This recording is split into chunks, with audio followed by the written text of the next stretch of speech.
төшөгүнөн турду бат, моюнумдан кучактады булдурап, алаканын өптүм дагы балаңдын, тез ушту, ойлоп турдум тунжурап.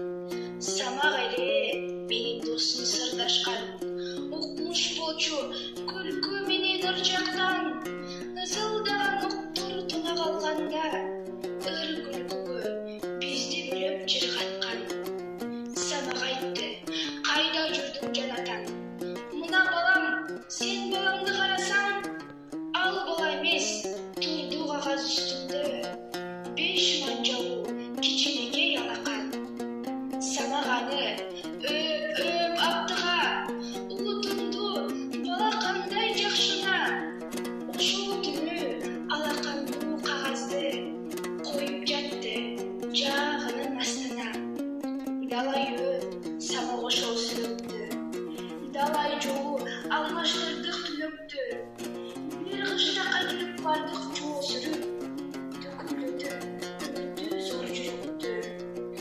Бир короодо бала турат байлануу, бул не шумдук таппай калдык айланы.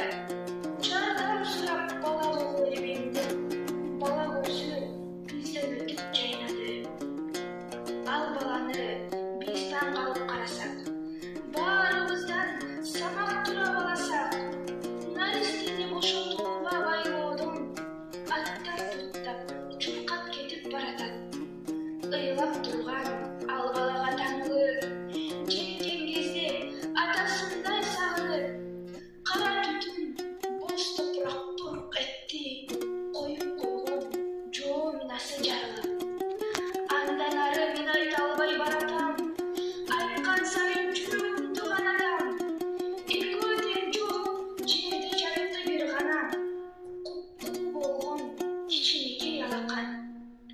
Кээде түшүп минторуна санаанын, көргөнүмдүн көбүн эске саламын. Согуш